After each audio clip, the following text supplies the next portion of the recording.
Hey, this is Anney. And Samantha. And welcome to Stuff I'll Never Tell You, a production of iHeartRadio.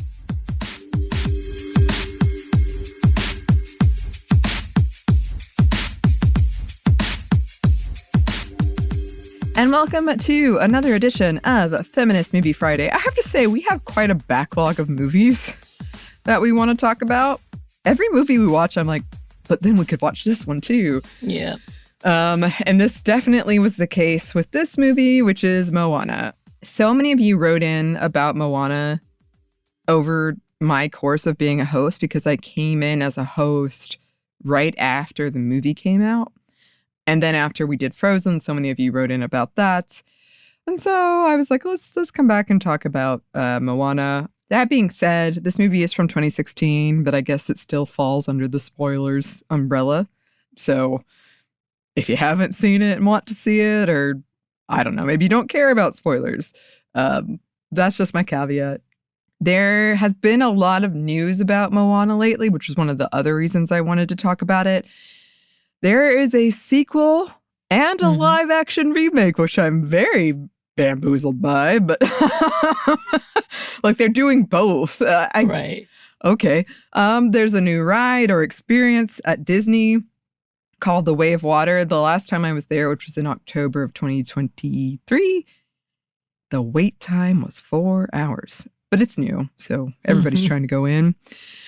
And yeah, I have talked about my experience seeing this movie. I'm going to talk about it more at the end, but I guess that comes with content warning for descriptions of panic attacks and trauma, which will all make sense. Like if you've listened to me talk about it before, if you've listened to this show, you know what I'm saying, and a bunch of you wrote in about the same thing. But I'm not going to be in depth or anything, but I am going to talk about it. This is also like Frozen. I've seen it 3 times, maybe. This was your first. I never watched it, and I will say none of the songs were familiar to me. So this was a little under the radar, even though I knew much about it because of some of the controversy behind it. Didn't it have a whole recasting because of some of the controversy? Was this the one? No, I don't think so. Okay, I know because like they were back and forth about the fact that like they better have a native Hawaiian indigenous person as the lead, which was kind of like brow rising in that wasn't an automatic. Like I remember there was a conversation about that back and forth about whether or not Disney would do the right thing. I don't know if that has something to do with the live action, but also obviously The Rock, debuting his voice. I remember that. But outside of that, I really had no idea what this was outside of obviously native Hawaiian storytelling. End of story. Yeah. I saw it in theaters, and again, I will talk about that at the end. But in the meantime, let's go over the plot. And I did try to look up all the pronunciations, but if I get them wrong, you can write in. Let me know.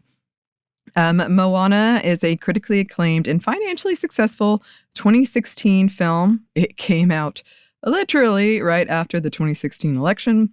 It's a Disney animated movie directed by John Musker and Ron Clements, starring Alili Carvalho as the voice of Moana, who was a teenager at the time, and yes, is native Hawaiian. Dwayne Johnson as the voice of Maui, alongside other talents like Rachel House, Tamora Morrison, who plays Boba Fett, by the way, Jermaine Clement, Nicole Scherzinger, and Alan Tudyk, with songs and music composed by Lin-Manuel Miranda, Opatea Foe, and Mark Mancina. And I was telling Samantha before this, but I found a whole very helpful video about how to pronounce the name of the main star, which we love. That's great. Apparently, Taika Waititi wrote like the first draft, but he always jokes that they only use like the very first line, which is like exterior night. So nothing like got left in it. So the story takes place in ancient Polynesia and follows the coming of age and self-discovery journey of Moana, who is a teenage girl and daughter of the chief, who longs to go her own way and to sail the seas. Her father, however, is adamant that she should not. Meanwhile, their lands and waters are suffering. The inhabitants of the island called Motunui, celebrate the goddess of nature Te Fiti, who is a living island that brought life and health to the region with her heart, which is a Pounamu stone. It's a type of stone that is like hard and durable and has long been important in Maori culture. The shape-shifting demigod Maui, who is also a master of wayfinding, the wind and the sea, he stole this heart to give it to humanity to gift them the power of creation. However, in doing so, Te Fiti started to turn to stone, and Maui was confronted by a volcanic demon named Te Ka. During this attack, Maui loses both the heart and his magic fishhook to the sea. So from there, we get to Moana as a baby 1,000 years later, and there's a really funny scene when it opens where her grandmother is telling like a creepy story and all the other children are like scared and Moana's like, yes, tell me more. But then it kind of goes to her playing with the water, like literally the water is moving around her and the animation of the water is really beautiful. Mm-hmm. And she saves this like young baby turtle who's trying to get to the sea. She has like a little leaf and is keeping away the birds. So because of all of this, the ocean chooses Moana means ocean, by the way, to return the heart to Te Fiti. Despite the call of the water that she feels, though, her parents do their best to keep her from the water and get her ready for taking over her father's role as chief. When she is 16, this island is in dire straits. They aren't catching much. Crops are dying. Moana, still feeling the call of the water and looking for a solution, suggests that they go past the reef of their island to see if they can get an answer or at least more fish. But her father immediately rejects it. She ignores him and attempts to get past the reef, but fails. So Moana goes to visit her grandmother Tala, who takes her to a secret cavern that has some canoes and explains to her that the people of the island used to be travelers up until Maui lost the heart, rendering the waters and the ocean unsafe. Tala tells Moana that it is Te Ka that is poisoning their home, but Moana can save it by locating Maui and getting him to restore the heart to Te Fiti. Tala gives Moana the heart that she had recovered from the ocean. But then Tala grows ill and requests that Moana finds Maui before she dies. Yeah. Moana takes a kamekau, a type of canoe historically used in the region with a sail, and undertakes this journey with her stowaway pet rooster, Hei Hei. They get caught up in a typhoon and are shipwrecked on an island where, surprise, surprise, Moana encounters Maui, who is incredibly boastful of everything that he says that he has done. Moana asks him to return the heart to Te Fiti. She has a very, like, Princess Bride, my name is this, you're gonna do this. But he attempts to trap her in a cave and strand her there. So Moana is able to escape the cave and convinces Maui to let her come with him on the boat with the help of the ocean. On their journey, she tries to get Maui to teach her to sail, to wayfind, but he's really resistant. Over the course of time, they do earn some trust between them. Moana learns that he stole the heart and is most likely the cause of the blight that the island's experiencing. She attempts to sway him to return the heart and redeem himself. But to do so, Maui says he must retrieve his hook from the realm of monsters, where it is held by a coconut crab named Tamatoa. And it's this whole thing. But thanks to Moana distracting Tamatoa, Maui retrieves the hook. Really, Moana retrieves the hook, but quickly discovers that he's unable to use it. Moana once again saves him and allows them to escape. Maui shares with her that his first tattoo, because he has a lot of tattoos, was given to him after his parents abandoned him as a baby, and the gods, taking pity on him, gave him powers. When Moana is sympathetic to his story, he finally decides to teach her sailing and wayfinding. They finally arrive at Te Fiti, but are attacked by Te Ka. Despite this, Moana is determined to push forward, and Maui's hook is damaged in the process. Maui abandons Moana in fear of losing his hook again. Disheartened and defeated, Moana asks the ocean to find someone else to restore the heart, but the spirit of her grandmother, who yes again has died, appears in the water and encourages her to embrace her destiny. Moana takes the heart with new determination, and Maui returns. He gives her the opening she needs by distracting Te Ka. His hook gets destroyed in the process, but this is when Moana realizes that Te Ka is the corrupted version of Te Fiti. she asks the ocean to make a path for Moana to talk to Te Kā. And Moana returns the heart to Te Kā Tawhiti, who heals the ocean and fixes the blights. Maui apologizes to Te Fiti, and Te Fiti fixes his hook in return. Te Fiti falls asleep, kind of becomes the island that she was. Moana goes back home and takes her role as chief and leads her people back into the water on boats, on canoes, with the help of Maui.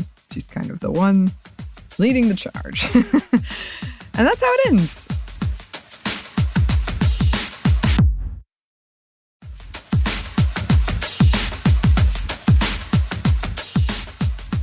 Again, like with Frozen, I found so much written about this.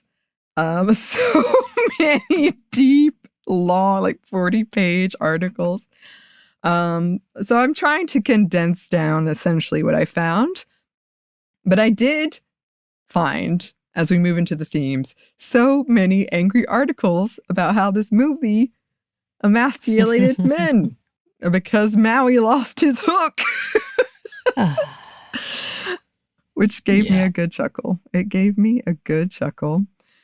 But one of the big themes of it is coming of age, wanting to do your own thing.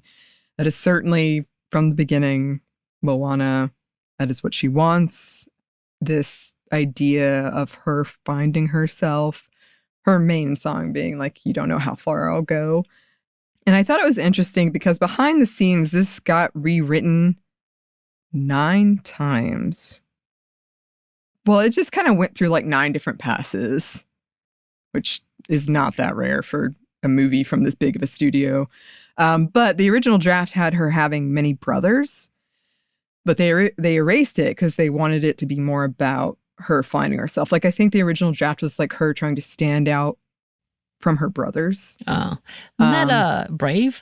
I was thinking about that, like the different things. I was like, this is similar to this, and this is like kind of Brave was what made me think of that.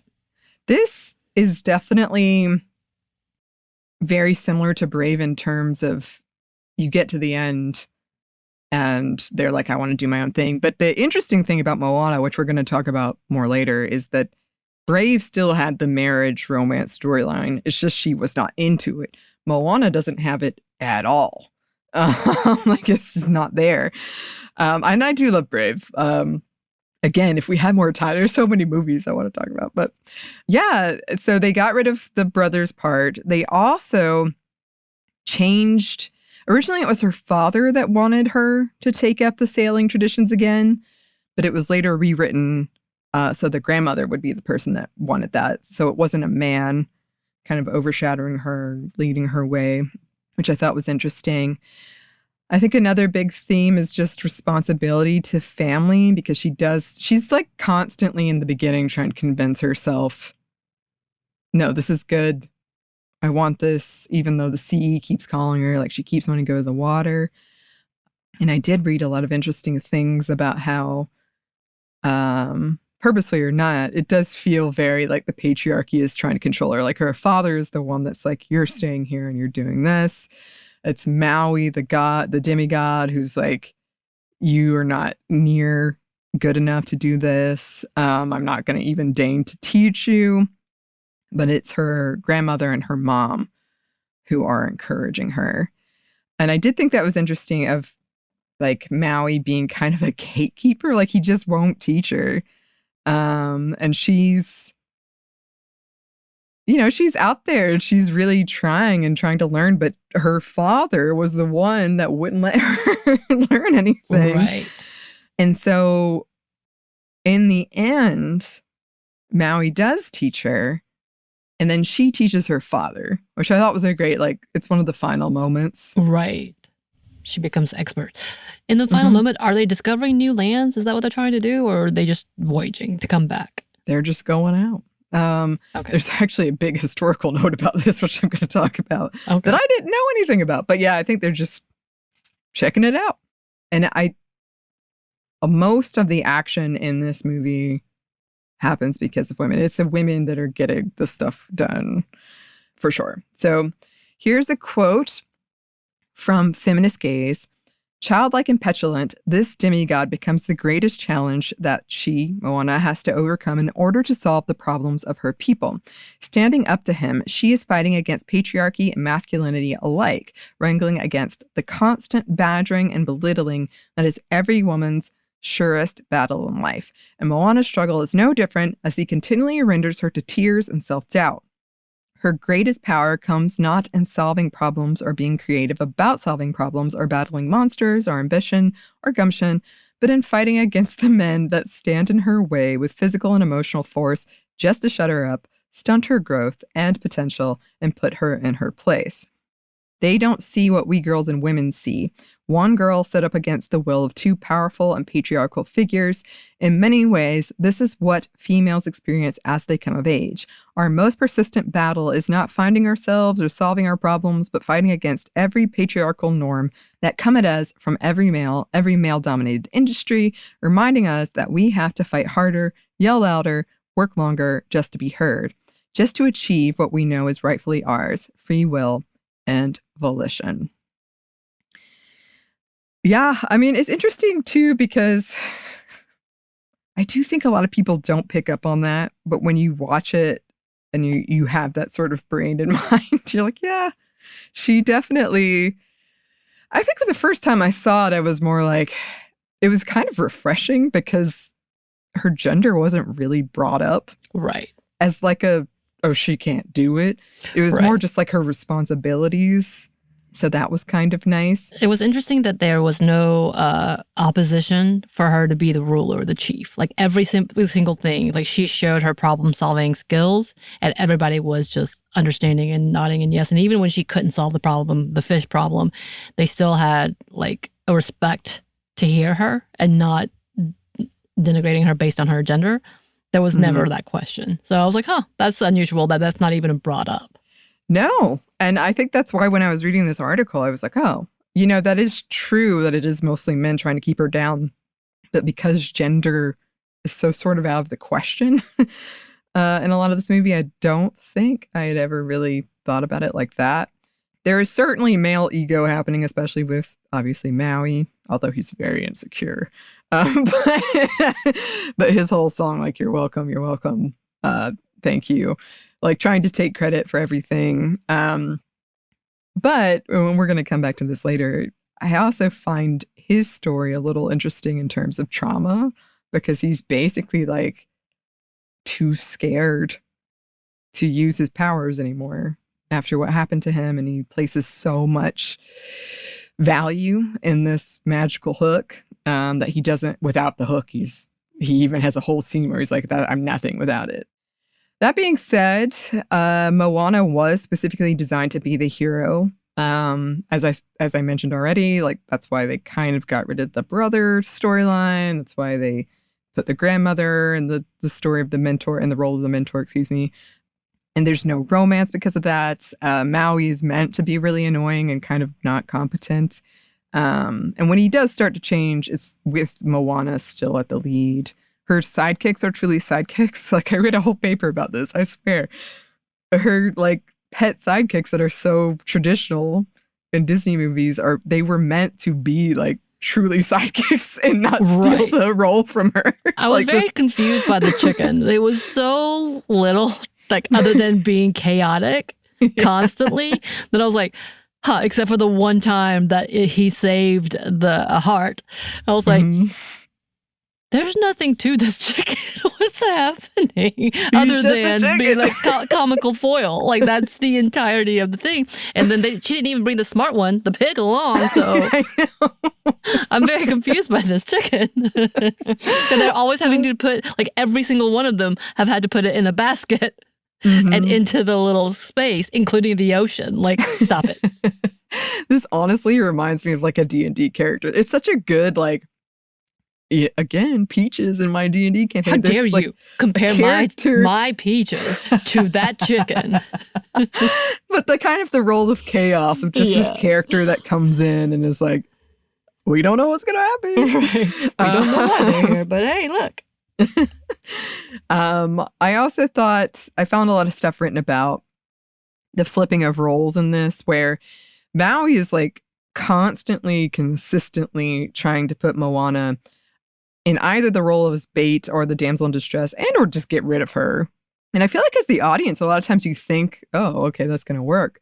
But she keeps having to save him in one way or another. Here's a quote from Criterion. The movie also discards the idea of male as the only savior of a woman in distress, as it was Maui who left Moana in between the sea when she was trying to fix Te Fiti's heart, only to come back later when he realizes his mistake. Another thing added by Disney is how the man has destroyed Mother Earth for his own selfish motives.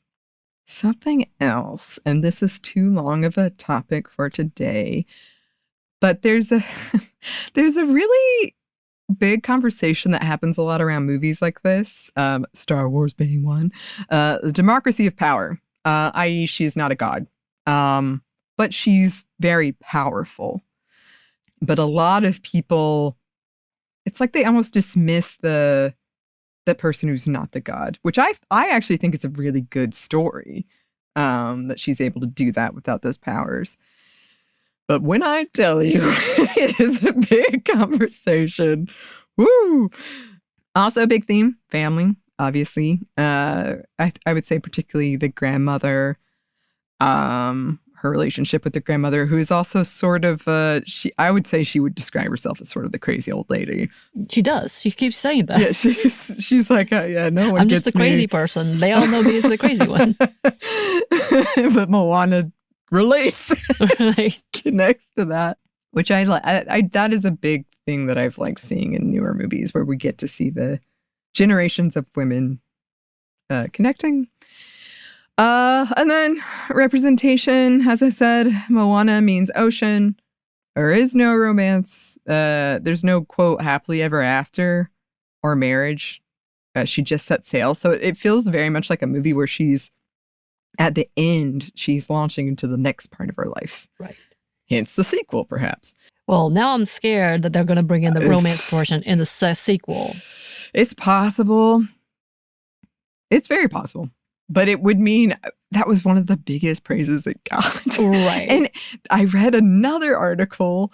I'm telling you, there's so much stuff I had to cut out. That was about the thing that's going on with Disney right now in terms of Disney princess movies, I guess, where they're being very meta about it. And they're like, oh, you didn't have to get a man, or you didn't have to whatever. But they're not really sticking to it. Like, they're Right. commenting on it, but they're Right. doing the thing. But they're not. Right. Right. Like, because I do think, there's nothing wrong with romance. We did talk about this in the Frozen episode. The way Disney has done it can be complicated for sure.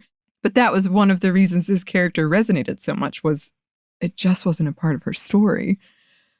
So I don't know. I think you're legitimate to have a fear about it, though. Here is one conservative take that I just had to put in here. I think it's setting up girls for unhealthy lives in the future, and also for disappointing romantic lives. Oh dear, oh dear, oh dear. The fact that there's no romance? Yeah. That's why it's disappointing? That she's happy and fulfilled? I'm confused. Oh, yes. Oh, it's setting us up for disappointing romance lives. Samantha, what are we... Who wrote this? Was this a man? Don't know. Yeah, I think so. Yeah, okay. Okay. Well, another theme. Adventure. Moana, even as a child, she was entranced with traveling the sea. She wasn't afraid. And I really liked that too. I liked that her whole thing was like, I want to go out and see some stuff. So the song We Know the Way is Tokalauan. It's in the Tokalauan language, which is only about 3,000 people in the world speak it. I watched a whole thing about that too. There were critiques about Maui's weight, perpetuating negative stereotypes about Polynesians being overweight. Traditionally, because he is based on a real god, Maui is a fit teenager. However, like a lot of stuff I read about this kind of, it was hard. It's hard to put into words, but essentially, like, there were a lot of observations that Moana has, quote, thighs. And the discourse about it was something that we've seen before with Lilo and Stitch. But I guess one of the points that I came across a lot was that we are judging non-white characters based on the white gaze.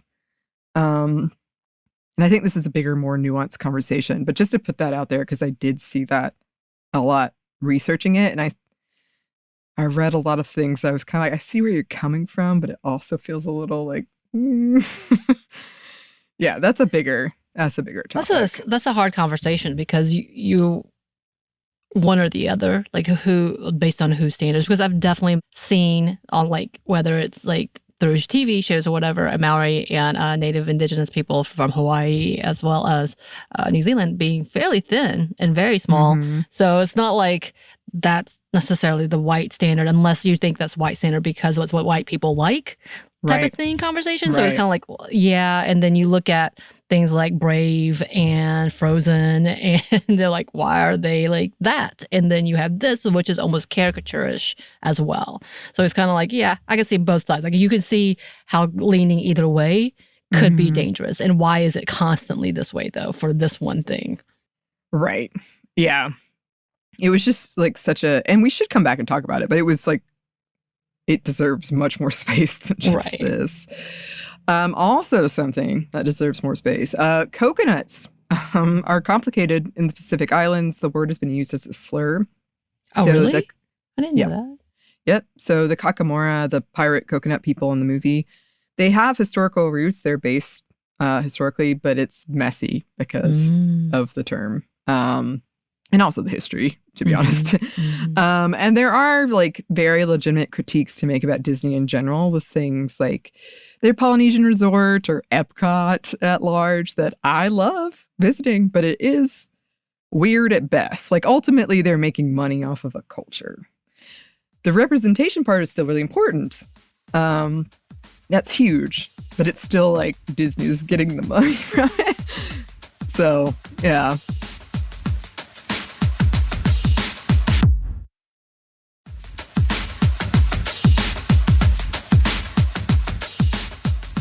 One of the biggest themes in this is environmentalism. So, you steal or hurt the planet, see what happens. Again, Moana's earliest scene that we see her, one of the earliest scenes is she's helping a baby turtle get to the ocean. She's doing this work of caring. Their island had subsisted healthy for generations on what they had. They took care of the land, the water. Interestingly, and I mentioned this earlier, the directors were inspired in part to do this story because historical records that we know of indicate that people from this region who are excellent seafarers just stopped going out on the water at some point. And they were historically voyagers. And one of the theories for this stoppage is climate change and or shifting ocean currents. It's sometimes called the long pause, which again, if we were different podcasts, I would love to dig into that. But as I said, there were 9 versions of this story. The directors consulted experts across the South Pacific to weigh in on accuracy and sensitivity, which did result in some pretty major changes. From Climate Lit, quote, while the ecological catastrophe is presented not as a systemic issue, but as an outcome of individual choices, Maui alone causes the problem and Moana alone resolves it, the film succeeds in communicating the importance of ecocentrism. Caring for the planet is caring for our own well-being. Specifically, Moana's choice to resolve the problem through an emotional connection with the traumatized Mother Nature representation of nature embodies eco-feminist themes. And that article also had a lot of cool stuff in it. I found an interesting take that Te Fiti being a woman that was basically soothed with flowers and then fell asleep. But then I found another interesting take about how it's more the difference between male-coded violence is the answer and women trying to do more healing is what Moana did. And lastly, and this can be really brief, trauma. So... I swear we come back to it all the time. So there's trauma for the characters, absolutely. And like in the final song where Moana is coming up to Te Kā, She sings, "I know your name. They have stolen the heart from inside you, but this does not define you. This is not who you are. You know who you are, who you truly are." And then the whole thing with Maui being traumatized and kind of held back by that. But I just briefly wanted to discuss, I saw this in theaters. It was 2016. It was right after the election. I was not in a good place. And I had the biggest panic attack in this movie. I had to leave. I was in the bathroom, like sobbing and throwing up. And when I look back at it, and Bridget, when we talked about it in a different episode, she asked me about it. And it was because of the power dynamic and the size difference between Moana and Maui. I just couldn't believe he wouldn't hurt her. And I know it's a Disney movie, and I know like that's not what's going to happen, but it set me off to the point like I didn't see like a huge section of the movie until years later. But when I told that story, a lot of listeners wrote in and said they had the same reaction. And I found kind of posts about people having this reaction. And it was from people who love the movie, but it was very interesting to me that something about that. And I do think it came out 2016. We were not doing well. I mean, who's to say we're doing better right now? But it was a rough time. We're on edge. Yeah, we're on edge. But I had so many listeners wrote in about it, and it kind of surprised me that they had a similar experience, which is heartbreaking. Right. But sometimes you just don't. You don't know. You don't know what it's going to be that just sets you off. Right. Well, I mean, honestly, when we talk about reality, it is hard to take out reality of what may be, or what often happens when there's power dynamics like that, especially, again, where it's a god versus an egocentric god. On top of that, what you would imagine as a small woman with like a big heart. And like, you know, as we were talking about earlier, Pride and Prejudice, and I kept saying they left out like the dark side. She didn't talk about the abuse that often happened, and like the power of women being locked in their own home and having no choices. All these things, like that's not added to the story because it wouldn't. But that's the first thing I think. Like, right. Unfortunately, those are the things that come to my head. And if you dwell on long enough or in a bad place, of course that's going to set you off, because we have been traumatized with real experiences and stuff like that. So it's kind of like, yeah, it's hard, even though you hope good on those that have never even thought of that or had that even come to their mind. Because I did think that was odd. I was like, this feels like it's too easily resolved. Like, this is not reality, that he's just going to accept her and then accept her help and be so... Because when he apologized to Mother Earth, I was like, that's not how that would go. Te Fiti. And I was like, nah, because that's I was so cynical in that level of like, that's kind of what's happening now as we see the world on fire, and our government, who has all the power, is doing so little, saying they care so little. It's kind of like, yeah. And even for us, like, we don't know how to fix it, so we give up. Like, and instead of being apologetic, we're just like, it is what it is. But it makes sense to the fact that we are so caught up in reality that it's hard to differentiate that and something that should be just a thoughtless, mindless, good story, or a story, you know? Right. Or like just again, it's a Disney movie. What kind of, especially an animated Disney movie for kids, I should specify. Dude, those movies sometimes are traumatizing. I was thinking that whole sequence where she's under the sea with the crab monster, that thing the monsters she saw, all the creatures down there, I was like, yep, nightmares forever. If I was a kid watching this, nightmares forever. I would never go in the ocean. Oh no, another crab trauma for Samantha. It's based on a crab we caught, let me specify. Which is Jermaine, voiced by Jermaine. And I was like, that voice sounds so familiar. So I was like, wait, I know this voice, which is a good friend of Taika Waititi as well, but I was just like, Jermaine Clement. He's a huge New Zealand actor. I was like, I know this voice. Where is this voice coming from? Still nightmares. Deep sea nightmares. That's crazy. We don't know what's down there. Deep sea nightmares. We don't know what's down there. I ain't messing with that. It's funny because back when I ran all the time, and I would run for a long time, my playlist, would go all over the place, and I had the soundtrack from Moana on it. So when I heard that song, he sings Shiny, I was like immediately like brought back to when I was running on the Beltline.